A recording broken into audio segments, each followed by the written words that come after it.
Pouco antes do Natal de 1974, 4 coletores de lixo na cidade de Paris trabalhavam ao longo de uma avenida chamada Avenida Marigny, atrás do Palácio do Eliseu, quando o caminhão em que esses coletores de lixo trabalhavam foi parado por um policial. Esse policial então disse: "O presidente da República espera todos vocês para um café da manhã." E aqueles 4 coletores de lixo que trabalhavam naquela rua foram tomar café com o presidente, conversaram com o presidente. E no final o presidente, como estava perto do Natal, deu para eles um peru de presente, acompanhado de um champanhe, e desejou a eles um feliz dia, um bom dia de trabalho. Talvez aqueles homens tenham sido profundamente impactados por esse convite. Afinal de contas, não sei se algum deles se imaginava, se algum deles esperava um dia tomar um café da manhã com o presidente da República. Eu imagino esses homens chegando com um peru de Natal em casa e dizendo: "Meu amor, você não sabe o que aconteceu. Hoje eu tomei café da manhã com o presidente da República, no Palácio do Eliseu." Essa graça surpreendente, esse favor que nos surpreende, algo que nós não esperamos, de certa forma ilustra para nós a graça de Deus que nos alcança, a graça de Deus que nos surpreende, a graça de Deus que vem ao nosso encontro em momentos muitas vezes inesperados, em momentos que nós não esperamos, ou de formas que são completamente inusitadas. Quando nós olhamos para a vida do profeta Elias, nós vemos ali vislumbres da graça de Deus, seja a graça de Deus manifestada na vida do próprio Elias, seja a graça de Deus ministrada a outras pessoas por meio de Elias. Eu quero convidar então vocês a abrirem suas Bíblias em 1 Reis, primeiro livro dos Reis, capítulo 17. Nós vamos ler 1 Reis 17, os versículos de 8 a 16. 1 Reis 17, versículos de 8 a 16.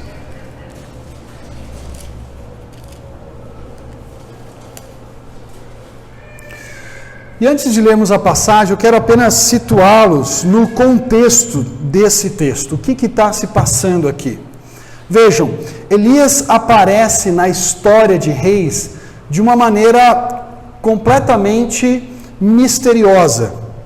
Nada se fala sobre os pais dele, sobre o pai, sobre a mãe, nada se fala sobre os antecedentes desse profeta. Ele apenas é mencionado no capítulo 17, irrompendo dentro do palácio do rei Acabe e trazendo uma mensagem de juízo contra o rei. Veja o que Elias diz no capítulo 17, versículo 1. Elias, o tesbita, que habitava em Gileade, disse a Acabe: "Tão certo como vive o Senhor, o Deus de Israel, a quem sirvo, nesses 3 anos não haverá orvalho nem chuva, senão por meio da minha palavra." Elias anuncia ao rei Acabe o juízo de Deus, e ele aparece sendo identificado aqui apenas como Elias o Tisbita. Nós não temos mais nenhuma outra informação sobre ele. Elias o Tisbita aparece no palácio do rei de maneira misteriosa e diz para o rei: "Olha, eu sou um servo do Senhor, eu sou um representante de Deus." A expressão hebraica é muito forte aqui. Ele está falando em nome do Senhor, diante do qual ele permanece de pé, diante do qual ele se apresenta. Esse Senhor Deus é maior do que o rei Acabe. Esse Senhor Deus é o verdadeiro rei de Israel, diante do qual Acabe deveria se dobrar. Mas o problema é que Acabe não estava nem um pouco preocupado com o Deus de Israel. Quando nós olhamos para o contexto do capítulo 17, voltamos um pouquinho para o capítulo 16, a partir do versículo 31, nós descobrimos que Acabe se casa com uma mulher fenícia, com uma princesa fenícia chamada Jezabel. E influenciado por essa princesa, que se torna rainha de Israel, ele constrói altares para Baal, ele constrói até mesmo um templo para um deus cananeu, na capital de Israel, Samaria. Ele levanta postes ídolos para Asherá, que era a esposa desse deus cananeu, e ele acha que está tudo bem, ele acha que não tem problema nenhum, até que Deus então envia Elias e diz: rapaz, você não sabe da maior, nos próximos anos não haverá chuva nessa terra. E quando Elias diz que não haverá chuva, Elias aqui está relembrando o rei de certos anúncios de juízo que Deus já havia feito lá na lei de Moisés. Em Deuteronômio 11, lá nos versículos 16 e 17, Deus diz para Israel: tenham cuidado para não serem enganados e levados a desviar-se para adorar outros deuses e a prostrar-se perante eles. Caso contrário, a ira do Senhor se acenderá contra vocês, e ele fechará o céu, para que não chova e para que a terra nada produza. Deus já tinha avisado Israel que se eles caíssem em idolatria, se eles dessem as costas para o Senhor, com certeza Deus os disciplinaria. E uma das formas de Deus disciplinar o seu povo seria por meio da falta de chuva. Elias está dizendo: Acabe, olhe para a lei. Acabe, olhe para trás e lembre-se do que Deus disse para nós. Que se nós nos desviássemos do Senhor e fizéssemos o que você está fazendo aqui, Deus fecharia o céu para não dar chuva e impediria que a terra desse a sua colheita. Mas há também uma polêmica aqui no versículo 1. Porque Baal era conhecido como Deus da chuva, o Deus da tempestade. Os textos da cidade de Jugarite, que é uma cidade ali próximo de Tiro, de Sidom, ali na região da Fenícia, os textos de Jugarite diziam que o deus Baal chegava na janelinha do seu palácio com uma espécie de balde, e ali, da janela do seu palácio, ele derramava aquele balde sobre a terra e trazia chuva sobre a terra. Baal às vezes era retratado com uma flecha em forma de raio na mão. Baal é retratado numa estela chamada Estela do Louvre, com uma lança na mão tocando a terra, e essa lança se tornava numa planta. Baal era o deus da tempestade, Baal era o deus da fertilidade. E Elias está falando para Acabe: você quer saber qual Deus que manda na chuva mesmo? Você quer saber qual Deus que faz a terra florescer, frutificar? Fique sabendo que o Senhor, o Deus de Israel, não esse Baal, Deus dos fenícios, não. O Senhor, o Deus de Israel, vai impedir que haja chuva por anos, para que você reconheça que só Ele é Deus de verdade. E Elias então precisa fugir da presença do rei Acabe. E Deus então tem um cuidado tão grande por Elias, que ele fala com Elias no versículo 2 e no versículo 3 e diz: Elias, vai lá para o rio Querite, o rio que ficava do outro lado do Jordão, e lá eu vou suprir água para você, num período de chuva, e vou suprir comida para você. Eu vou dar ordens para que os corvos levem comida até você. Deus usa as águas de um rio para suprir as necessidades de água de Elias, e Deus usa os corvos, que curiosamente, por exemplo, no livro de Jó, são retratados como sequer alimentando os próprios filhotes. Esse animal, que não alimenta nem os seus filhotinhos, seria usado por Deus, receberia uma ordem de Deus e alimentaria o profeta Elias, enquanto ele estivesse exilado, fugindo do rei Acabe. No versículo 6, o texto diz para nós que esses corvos, eles obedecem às ordens de Deus. Veja, no versículo 6, o texto diz para nós: os corvos lhe traziam pão e carne pela manhã, como também pão e carne à tarde, e ele bebia do ribeiro. Deus supre água, Deus supre pão que Elias precisa. Nada falta. Deus é um Deus suficiente para Elias. Mesmo quando ele tem que fugir da sua terra, mesmo quando ele tem que ir para um lugar isolado, onde o rei não poderia alcançá-lo, Deus cuida das necessidades básicas de Elias. E aí começa o nosso texto, aí começa o versículo 8, porque as águas do rio Querite se secam, afinal de contas não estava chovendo. E o leito do rio agora está completamente seco. O que Deus vai fazer com Elias? De que forma ele vai suprir as necessidades desse profeta? E aí nós, pelo versículo 8 até o versículo 16, descobrimos como Deus vai suprir comida e água para esse homem. Veja lá comigo, 1 Reis 17, versículos de 8 até o 16. Diz assim: Então veio-lhe a palavra do Senhor dizendo: Levanta-te, vai viver em Sarepta, no território de Sidom. Ordenei ali a uma viúva que te sustente. Ele partiu para Sarepta, e quando chegou à entrada da cidade, estava ali uma viúva apanhando lenha. Ele a chamou e lhe disse: Traze-me, por favor, uma vasilha com um pouco de água para eu beber. Quando ela saiu para buscá-la, ele a chamou e lhe disse: Traze-me também um pedacinho de pão. Ela, porém, respondeu: Tão certo como vive o Senhor, o teu Deus, não tenho pão nenhum, ou não tenho bolo nenhum, mas apenas um punhado de farinha na vasilha e um pouco de azeite na botija. Estou apanhando 2 gravetos para ir prepará-lo para mim e para o meu filho. Nós o comeremos e depois morreremos.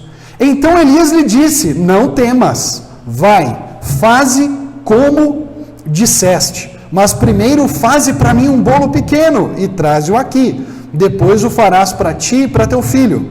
Pois assim diz o Senhor, o Deus de Israel: a farinha da vasilha não se acabará, e o azeite da botija não faltará, até o dia em que o Senhor fizer chover sobre a terra. Ela foi e fez conforme a palavra de Elias. Assim ele, ela e sua família comeram durante muitos dias. A farinha da vasilha não se acabou, e não faltou azeite na botija, conforme a palavra do Senhor que ele falara por intermédio de Elias. Veja como Deus cuida de Elias, e não apenas de Elias, mas Deus também cuida da necessidade de uma viúva estrangeira, de uma viúva fenícia, de uma viúva da terra de Baal. E a primeira lição que nós aprendemos nesse texto, que nós percebemos nessa passagem, é que a graça de Deus, ela se expressa tanto na orientação, quanto no cuidado para com aqueles que confiam em Deus. A graça de Deus se manifesta na orientação e no cuidado daqueles que nele confiam. A água do ribeiro acabou. Para onde eu vou, Senhor? E aí, a mesma palavra do Senhor que veio no versículo 2 do capítulo 17, vem de novo para Elias no versículo 8. Então, veio-lhe a palavra do Senhor dizendo: levanta-te e vai. A mesma ordem que ele recebe no versículo 3, vai lá para o rio Querite, agora ele recebe uma outra ordem, vai. Só que em vez de ir para o rio Querite, você vai mesmo para a cidade de Sarepta. Sarepta era uma cidade que ficava na região da Fenícia, na região onde reinava o pai da rainha Jezabel, que tinha se casado com Acabe. E naquela região, Deus promete suprir as necessidades de Elias. Vai para lá. Vai lá para o berço e para a fortaleza de Baal, ali onde se adorava um outro Deus, ali onde se adorava uma outra divindade. E Deus diz: assim como eu dei ordem para os corvos para te alimentarem aqui no Querite, eu dei ordens para uma viúva para te alimentar em Sarepta. É isso que Deus diz para Elias no versículo 9. Olha, eu dei ordem para que uma viúva te alimente ali. Esse Deus é um Deus cheio de bom humor, porque pensem comigo, queridos, esse Deus manda Elias ir para a casa do adversário, para a Fenícia, manda Elias se encontrar com uma viúva, que era o tipo de pessoa mais pobre daquela região. Imagina uma situação de seca, e Deus está dizendo: eu vou te suprir por meio de uma viúva. Mas Elias não titubeia, Elias não pensa duas vezes. O texto diz para nós, no versículo 10, e ele partiu para Sarepta. Ele obedece às ordens de Deus. Ele confia que esse Deus que o sustentou no Querite também o sustentaria em Sarepta. E usaria até mesmo uma viúva. Poxa, se ele usou corvos, ele poderia também usar o sujeito mais pobre da face da terra para suprir as necessidades do seu profeta. Elias chega em Querite e ele encontra uma viúva, ele encontra uma mulher recolhendo ali alguns gravetos, lenha para ela acender um fogo. Elias faz um pedido para aquela mulher: olha, você pode me ver um copinho de água, por favor? Elias pede água no momento de seca para aquela viúva. E a viúva se levanta e vai pegar água para Elias. Mas Elias tem mais um pedido para fazer para aquela mulher: você pode me dar também um pedacinho de pão? Porque afinal de contas, se os corvos eram capazes de trazer carne e pão para Elias, por que essa viúva não poderia lhe trazer um pouco de pão? E a viúva então, num gesto de desespero, que diz: olha, eu posso te suprir água, mas deixa eu te contar um pouquinho da minha situação. Ela diz o seguinte para Elias no versículo 12: tão certo como vive o Senhor, o teu Deus. As palavras dela até ecoam as palavras de Elias para Acabe, né? Elias fala para Acabe: tão certo como vive o Senhor, o Deus de Israel. A viúva que diz: tão certo como vive o Senhor, o teu Deus, não tenho pão nenhum, mas apenas um punhado de farinha na vasilha e um pouco de azeite na botija. Essa mulher está numa situação desesperadora. Elias pede para uma viúva prestes a morrer um pouco de água no momento de seca. Pede para uma viúva prestes a morrer um pedaço de pão no momento em que ela não tem pão, ela tem sequer um pouquinho de trigo e um pouquinho de azeite para fazer uns bolinhos e ser a última refeição da vida dela e do seu filho. Embora ela tivesse uma vasilha de trigo, o que tinha de trigo nessa vasilha era só um punhado. Embora ela tivesse lá um local para despejar o azeite, ela só tinha um pouquinho de azeite. Elias traz uma palavra de conforto para essa mulher. Em vez de apenas abraçá-la e chorar, falar: vamos morrer juntos então aqui, Elias tem uma palavra de Deus para ela. Ele diz no versículo 13: não temas, não temas. E ele anuncia para essa mulher no versículo 14 que a farinha na vasilha, ou o trigo na vasilha, não acabará, e o azeite na botija não faltará, até o dia em que o Senhor fizer chover sobre a terra. Elias diz para ela: eu sei que você é adoradora de Baal. Eu sei que você serve a um Deus que não é o Senhor, o Deus de Israel. Mas deixa eu te falar uma coisa. Aquilo que Baal até agora não conseguiu fazer por você, Baal, que é o Deus da chuva, não conseguiu mandar chuva para a sua cidade. Baal, que é o Deus da fertilidade, do produto da terra, que não conseguiu suprir você com trigo nem com azeite, o Deus de Israel o fará. Esse Deus vai jogar fora de casa e vai ganhar e vai demonstrar que ele é mais poderoso do que Baal. Mas Elias exige dessa mulher um passo de fé. Ele diz algo para essa mulher no versículo 13: vai, faze como disseste, mas primeiro faze para mim um bolinho pequeno e traga-o aqui. Depois o farás para ti e para o teu filho. A gente fala: poxa, Elias, que insensível que você é. Você não está vendo? Ela não tem nada, ela só tem um pouquinho para ela e para o filho comerem. Você fala que Deus vai suprir as necessidades, mas você fala para ela: primeiro para mim o bolo, depois para você. Que cara egoísta que você é, meu. Poxa, ora para o teu Deus aí para suprir comida, você vai exigir dessa viúva. Mas o que Elias está fazendo com essa mulher aqui é chamando-a a dar um passo de fé. Ele diz: Deus vai suprir, a farinha não vai faltar, o azeite não vai acabar, mas esse Deus quer que antes você confie nele. Você é capaz de pegar aquele último punhado de farinha, pegar aquele pouquinho de azeite que alimentaria você e o seu filho, alimentar antes de vocês o profeta de Deus e crer que esse azeite, que essa farinha vão se multiplicar? É isso que Elias está dizendo. Deus está chamando você a dar um passo de fé, ó viúva de Sarepta. Deus está chamando você a confiar nele. E o que essa mulher faz?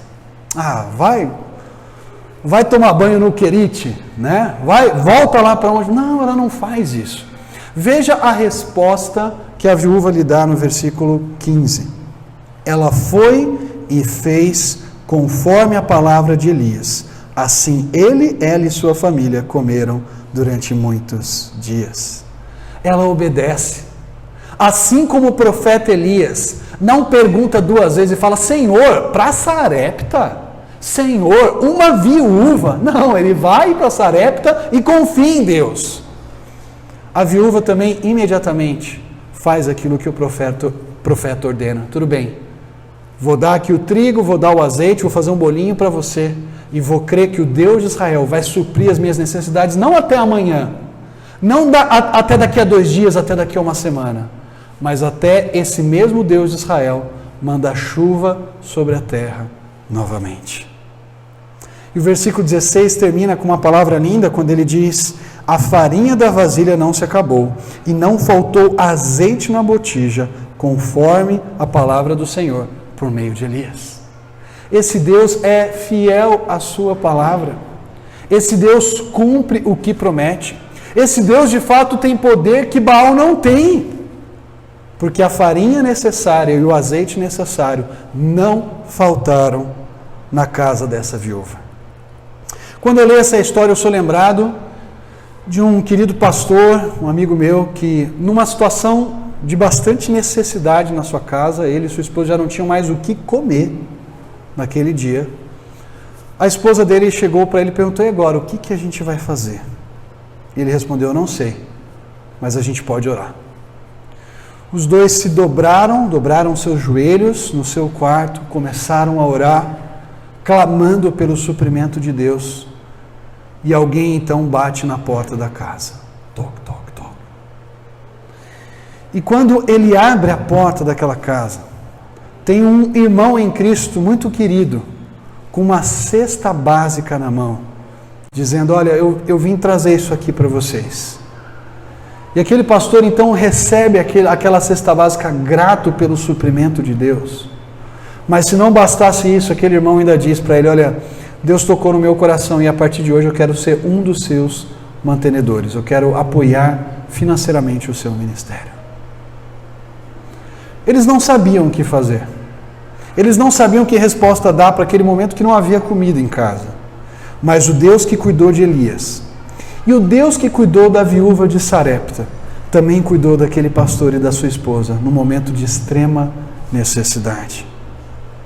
Eu estou lendo um livrinho com a Fabi chamado Pelos Portais do Esplendor, escrito pela Elizabeth Elliot, esposa do Jim Elliot, missionário que morreu assassinado ali pelos índios Aucas. E uma das esposas dos missionários, a Barbara Uderian, que também teve o seu marido morto pelos índios naquele dia de provavelmente final de dezembro, comecinho de janeiro, final de dezembro de 55, comecinho de janeiro de 56. Depois de um tempo, quando o pessoal está procurando os corpos dos missionários, ela recebe uma notícia numa noite de janeiro de 56. Ela diz assim: nessa noite, o capitão nos contou sobre a descoberta de 4 corpos no rio.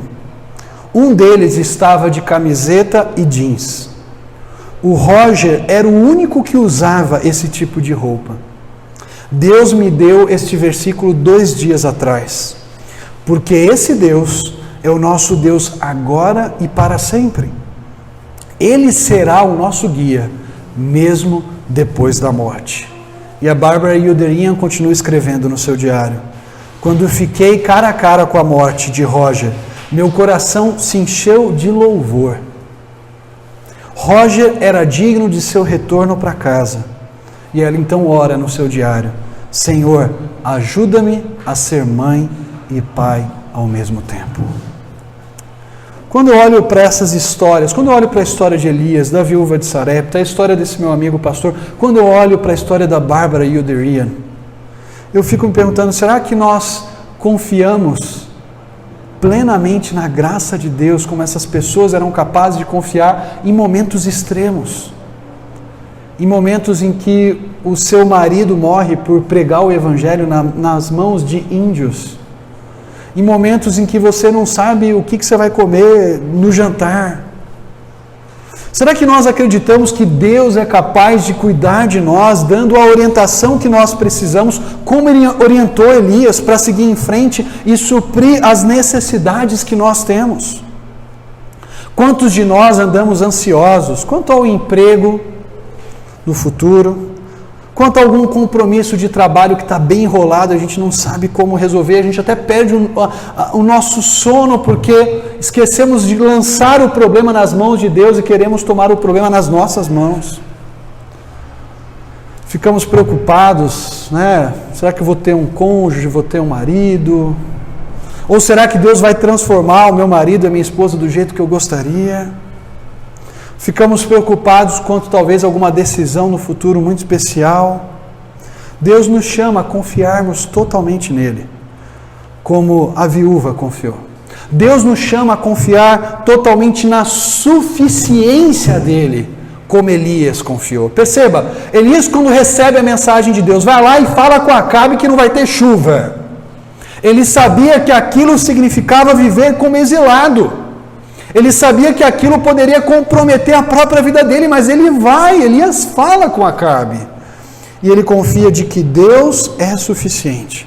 E nós precisamos crer que Cristo é suficiente para as nossas vidas, independentemente de termos um título X nos nossos estudos, independente de termos o cônjuge Y, independente de termos o aumento tão desejado no trabalho, independentemente de sermos pessoas queridas, cheias de amigos, se nós temos Deus, nós temos tudo o que precisamos. E precisamos jogar a nossa confiança não em pessoas, antes de tudo, mas no Deus que cuida de nós, o Deus que nos orienta, como orientou o profeta, e que supre as necessidades, como fez com a viúva de Sarepta. Em alguma medida, Deus faz um apelo muito semelhante àquele que Elias fez para a viúva de Sarepta. Quando ele diz assim, faz para mim primeiro o bolinho, depois você faz para ti e para o teu filho. Talvez em alguma medida seja semelhante ao apelo que Jesus nos faz em Mateus 6,33. Busquem, pois, em primeiro lugar, o reino de Deus e a sua justiça, e todas as demais coisas lhes serão acrescentadas. Infelizmente, muitas vezes nós dizemos para Deus, Senhor, tem esse projeto do trabalho urgente aqui, depois eu busco a tua face. Deus, tem muito trabalho em casa para resolver, para fazer, eu posso investir um tempo de oração depois. Pai, eu não posso ler a Bíblia agora porque eu tenho um curso ou aula importante para fazer. Deus, o Senhor sabe que eu sou uma pessoa muito ocupada para servir o meu próximo ali que está precisando de ajuda nesse momento. Senhor, eu preciso ter um tempo com os meus amigos, o Senhor fica para depois.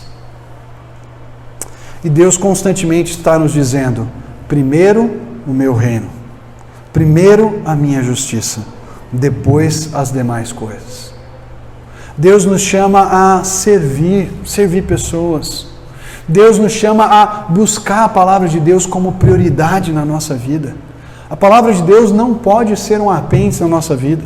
Nem pode ser aquilo que a gente ouve apenas no domingo de manhã aqui quando estamos reunidos, ou numa quarta noite quando fazemos um culto de oração, ou uma escola bíblica, um tempo de discipulado. Nós precisamos buscar esse Deus constantemente. Sem esse Deus, nós estamos perdidos.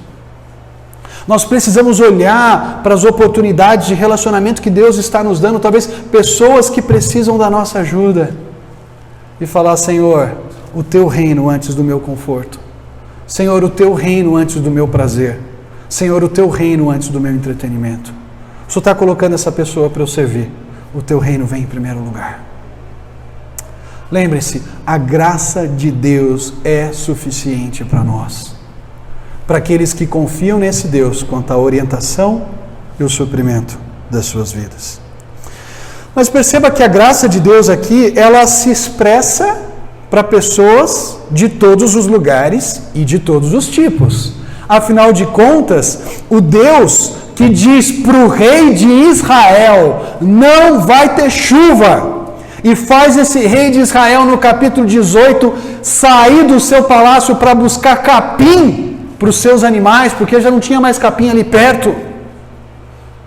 É o Deus que olha para uma viúva e fala: fica tranquila, que enquanto o rei de Israel passa fome, você, viúva de Sarepta, vai ter o trigo e vai ter o azeite. O rei ideal no mundo do Antigo Oriente Próximo, ele era retratado como alguém que se preocupava com os desfavorecidos, com a viúva, com o órfão, com o estrangeiro, com os mais pobres. Deus muitas vezes é descrito na Bíblia como esse rei ideal. Salmo 99:4 diz que Deus é um rei poderoso, amigo da justiça. Deus é um Deus que julga os pobres com justiça, cujo trono está sempre seguro. Eu gosto do Salmo 68:5, que diz: Pai dos órfãos e juiz das viúvas é Deus em sua santa morada. E esse Deus não é só o Deus de Israel, Ele é o Deus de todas as nações, que cuida daquela viúva em Sarepta, que talvez ninguém jamais se preocuparia com ela. É uma viúva mesmo, o fim dela é triste, não tem jeito. Perdeu o marido, o filho ainda está em idade incapaz de trabalhar.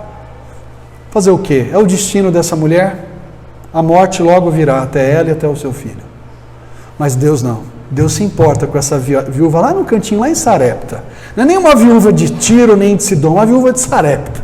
Uma cidade ainda menos importante do que aquelas cidades maiores da Fenícia. Deus diz: eu me importo com você. E Deus não apenas se importa com gente de todo tipo, inclusive uma viúva na sua necessidade.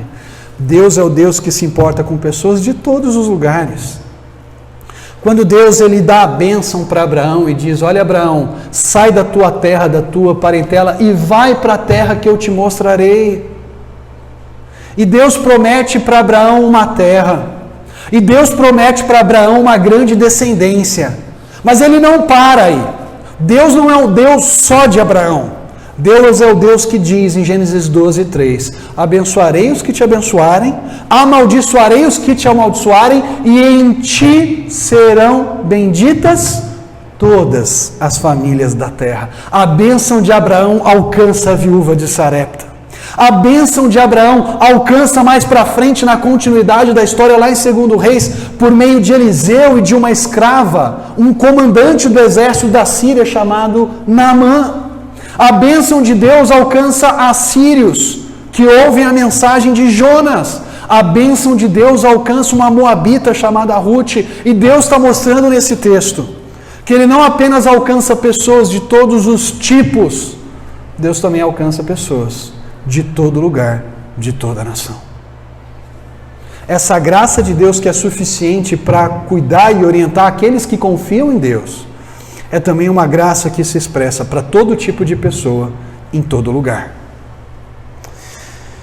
Eu creio que eu já contei há um tempo atrás uma história que o Philip Yancey descreve no seu livro chamado Maravilhosa Graça. Ele fala de um amigo dele que trabalhava com pessoas de rua na cidade de Chicago. E esse amigo, então, foi interpelado por uma prostituta que veio chorando, com lágrimas, conversar com esse amigo, falando das terríveis dificuldades que ela vinha enfrentando, que ela estava doente, incapaz de comprar comida para si e para sua filha de 2 anos de idade. E entre soluços e lágrimas, essa mulher contou para o amigo do Yancey que ela estava alugando a própria filha dela, de 2 anos de idade, a homens interessados em sexo pervertido. E essa mulher fazia isso para usar o dinheiro que recebia com a sua filha para alimentar ou pagar as drogas que ela utilizava. E o amigo do Yancey não sabia o que fazer. Ele falou: o que eu digo para essa mulher? Primeiro, que eu não posso deixar uma criança de 2 anos continuar sendo abusada desse jeito. E ele perguntou então para aquela mulher: olha, você já pensou em ir em alguma igreja para buscar ajuda? Quando aquela mulher ouviu a palavra igreja, ela exclamou: igreja? Por que eu iria para uma igreja? Eu já me sinto terrível o suficiente Para que eu iria para uma igreja para me sentir pior ainda do que eu me sinto? E ali o Yancey percebeu que, em vez da igreja ser um local onde aquela mulher poderia olhar e encontrar algum tipo de amparo, e encontrar salvação e esperança para aquela vida, aquela mulher tinha a perspectiva da igreja como um lugar onde apenas ela seria condenada sem ter a esperança da salvação em Cristo Jesus. Nós temos sido propagadores da graça de Deus para aqueles que ainda não conhecem. Será que nós aproveitamos as oportunidades que Deus nos dá diariamente para compartilhar de Cristo e sermos um instrumento da extensão da graça de Deus, como Elias foi na vida da viúva de Sarepta? Será que você tem sim disposto a envolver-se com pessoas difíceis e investir na vida delas? Sabe, Deus às vezes coloca pessoas difíceis na nossa vida e a nossa oração muitas vezes é: Senhor, tira essa pessoa da minha vida, né? Senhor, coloca ela para longe de mim, quando na verdade Deus está falando: eu estou colocando na sua vida exatamente para você ser um instrumento de graça de Deus na vida dessa pessoa, e não o contrário. Será que nós temos nos envolvido com pessoas que às vezes são excluídas? Eu lembro de ouvir a história de um pastor, falando de um homem, de um bêbado mesmo da sua cidade, em que pessoas da igreja desse pastor investiram na vida desse bêbado, compartilharam o evangelho com ele, ajudaram ele a sair daquela condição. E aquele homem que era muito conhecido por andar embriagado pela cidade, se converteu a Cristo, mudou de vida, abandonou os padrões antigos de pecado. E esse pastor contava para mim: olha, agora esse homem é um irmão, é um evangelista de mão cheia, impactando a vida de outras pessoas, contando sobre aquilo que Jesus fez na sua vida. Quem são pessoas que Deus tem colocado no nosso caminho, que nós podemos ser úteis, que nós podemos ajudar? Às vezes a gente fica esperando uma ação grandiosa do Estado para resolver o problema das pessoas, que Deus coloca diante de nós, e Deus está dizendo: é você mesmo que eu quero usar para isso. Deus nos dá a oportunidade, e Deus nos chama a nos envolvermos e sermos canais da graça de Deus, para pessoas de todos os tipos, desde aquele colega chato no seu trabalho, até aquela pessoa carente e necessitada, talvez no bairro em que você mora. Mas Deus também nos chama a sermos pessoas que contribuem para que a graça de Deus alcance não apenas São Paulo, não apenas a Zona Norte, não apenas o centro de São Paulo onde você trabalha, ou de Guarulhos, mas Deus nos chama para apoiarmos a obra da graça de Deus sendo espalhada por todo o mundo.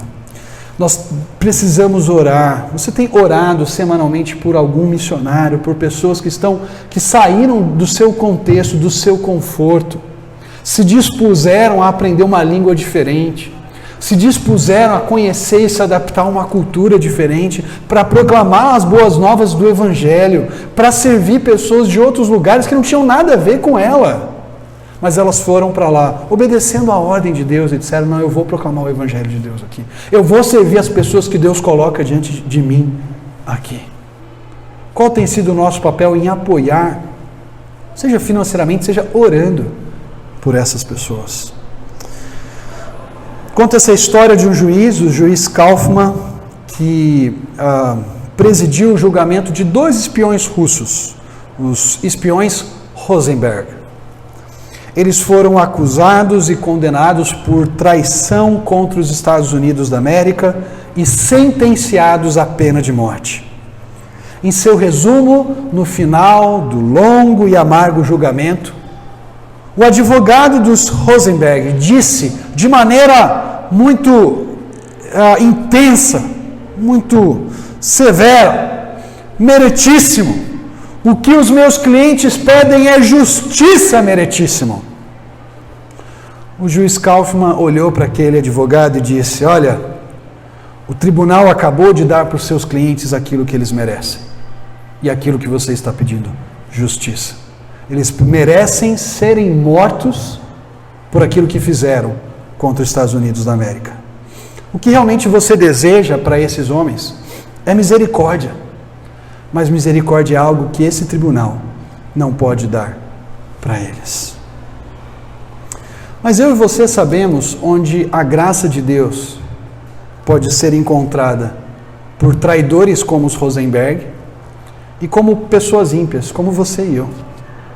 Nós sabemos como receber essa graça, essa misericórdia. Ela não vem de um tribunal humano, ela não vem de um presidente da república, de um governador do estado, ela não vem de pessoas que pela própria força tentam fazer o bem para os outros. A verdadeira graça e misericórdia só são encontradas em Cristo Jesus e no relacionamento com Deus por meio de Cristo.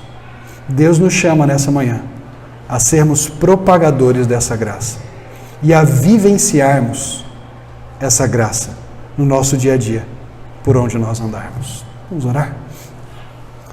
Pai querido, muito obrigado pela Tua graça, que é mais do que suficiente para nos orientar em momentos em que estamos perdidos, para nos dizer, como disse para Elias, vá para Sarepta. Essa graça nos conduz, nos mostra o caminho, por meio da Tua palavra, por meio das Escrituras. O Senhor é um Deus tão gracioso, tão suficiente, que cuida também das nossas necessidades. Mas é um Deus que nos chama a propagar, que nos chama a proclamar essa graça para pessoas de todos os lugares, de todos os tipos, pessoas que o Senhor coloca nos nossos caminhos, para sermos agentes de graça na vida delas. Talvez elas estejam procurando a graça no lugar errado, mas nós sabemos qual é a fonte de toda a graça suficiente, uma graça que transforma, uma graça que nos conforma ao caráter de Jesus, uma graça que nos faz deitar em paz, porque é a Tua graça que nos supre e a Tua graça que nos orienta. É a Tua graça que nos garantiu a salvação da vida eterna, de tal modo que mesmo a morte não é capaz de impedir que o Senhor nos guie, como guiou Roger quando morreu ali nas mãos dos Alcas. O Senhor também vai nos guiar para além da morte. Que nada seja mais forte na nossa mente do que a percepção de que o Senhor está conosco. E se o Senhor está conosco, nós podemos ouvir a palavra de Elias para aquela viúva: não temas. É o que oramos no nome de Jesus. Amém. Vamos